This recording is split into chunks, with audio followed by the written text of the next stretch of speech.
బీచ్లో ఎంజాయ్ చేస్తున్నా లేదా ఆఫీస్ పనిలో బిజీగా ఉన్నా మనకి తెలియకుండానే మన చర్మాన్ని ముసలితనం వైపు తీసుకెళ్లే ఒక వింత శక్తి మన చుట్టూనే ఉంది. అసలు మీరు ఎప్పుడైనా గమనించారా? ఒకే వయసున్న ఇద్దరు వ్యక్తుల్లో ఒకరు చాలా యంగ్గా, మరొకరు అప్పుడే ముడతలతో ఎందుకు కనిపిస్తారో?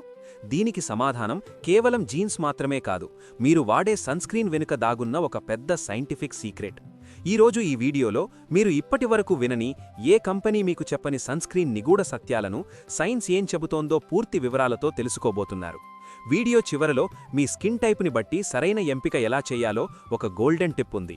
అది మిస్ అయితే మీరు ఎంత ఖరీదైన క్రీమ్ వాడినా వేస్టే. కాబట్టి ఒక్క సెకండ్ కూడా స్కిప్ చేయకుండా చివరి వరకు చూడండి.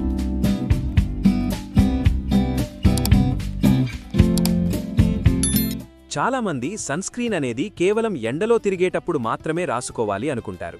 కానీ లండన్ మరియు అమెరికాలో జరిగిన కొన్ని లోతైన పరిశోధనల ప్రకారం సూర్యుడి నుండి వచ్చే యూవీఏ కిరణాలు మేఘాలను మాత్రమే కాదు, మీ ఇంటి కిటికీ అద్దాలను కూడా దూసుకెళ్లగలవు. అంటే మీరు ఇంట్లో ఉన్నా కూడా మీ చర్మం ప్రమాదంలో ఉన్నట్లే. అసలు ఈ ఎస్పీఎఫ్ అంటే ఏంటి?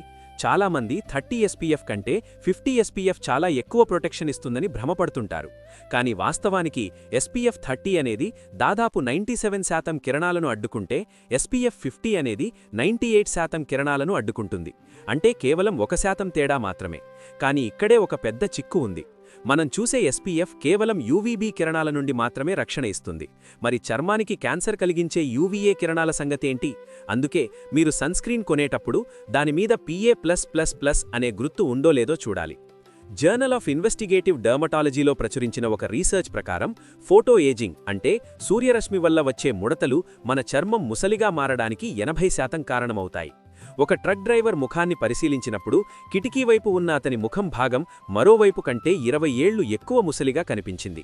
దీనికి కారణం నిరంతరం తగిలే ఎండ. సన్స్క్రీన్లలో ప్రధానంగా 2 రకాలుంటాయి. ఒకటి ఫిజికల్ సన్స్క్రీన్, రెండోది కెమికల్ సన్స్క్రీన్. ఫిజికల్ సన్స్క్రీన్లో జింక్ ఆక్సైడ్ లేదా టైటానియం డయాక్సైడ్ ఉంటాయి. ఇవి మీ చర్మం మీద ఒక కవచంలా ఉండి సూర్యకిరణాలను అద్దంలా వెనక్కి పంపేస్తాయి. ఇక కెమికల్ సన్స్క్రీన్లు కిరణాలను పీల్చుకుని వేడి రూపంలో బయటకు పంపిస్తాయి. మీకు సెన్సిటివ్ స్కిన్ ఉంటే డాక్టర్లు ఎప్పుడూ ఫిజికల్ సన్స్క్రీన్నే రికమెండ్ చేస్తారు, ఎందుకంటే ఇవి చర్మానికి చికాకు కలిగించవు. చాలామంది చేసే అతిపెద్ద తప్పు ఏంటంటే సన్స్క్రీన్ని కేవలం ఒక చుక్కలా రాసుకోవడం. సైన్స్ ఏం చెబుతోందంటే మీ ముఖం మరియు మెడకు కనీసం 2 వేళ్ల పొడవు ఉండే క్రీమ్ రాసుకోవాలి. దీన్నే 2 ఫింగర్ రూల్ అంటారు. అలాగే ఒకసారి రాసుకుంటే అది రోజంతా ఉంటుంది అని అనుకోవడం పొరపాటు. ప్రతి 2-3 గంటలకొకసారి మళ్లీ రాసుకోవాలి. ముఖ్యంగా మనం వాడే స్మార్ట్ ఫోన్లు, ల్యాప్టాప్ల నుండి వచ్చే బ్లూ లైట్ కూడా మన చర్మంలోని కొల్లాజన్ను దెబ్బతీస్తోందని రీసెంట్ స్టడీస్ చెబుతున్నాయి. అంటే మీరు డిజిటల్ స్క్రీన్స్ ముందు ఎక్కువ సమయం గడుపుతుంటే ఐరన్ ఆక్సైడ్ ఉన్న సన్స్క్రీన్ వాడటం చాలా అవసరం.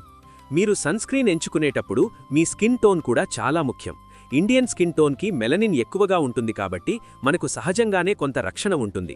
కానీ అది సరిపోదు. నల్లటి మచ్చలు లేదా పిగ్మెంటేషన్ రాకుండా ఉండాలంటే బ్రాడ్ స్పెక్ట్రమ్ సన్స్క్రీన్ మాత్రమే ఏకైక మార్గం.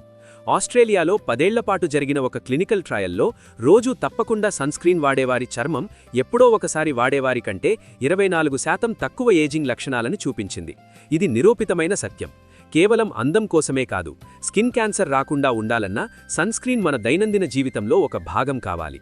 చివరగా ఒక ముఖ్యమైన విషయం, వర్షం పడుతున్నా లేదా చలికాలమైనా సూర్యుడు తన కిరణాలను పంపిస్తూనే ఉంటాడు. కాబట్టి వాతావరణంతో సంబంధం లేకుండా ప్రతిరోజూ సన్స్క్రీన్ వాడటం అలవాటు చేసుకోండి. మార్కెట్లో దొరికే వేల ప్రోడక్ట్స్ చూసి కన్ఫ్యూజ్ అవ్వకుండా ఆయిలీ స్కిన్ అయితే జెల్ బేస్డ్, డ్రై స్కిన్ అయితే క్రీమ్ బేస్డ్ సన్స్క్రీన్ను ఎంచుకోండి.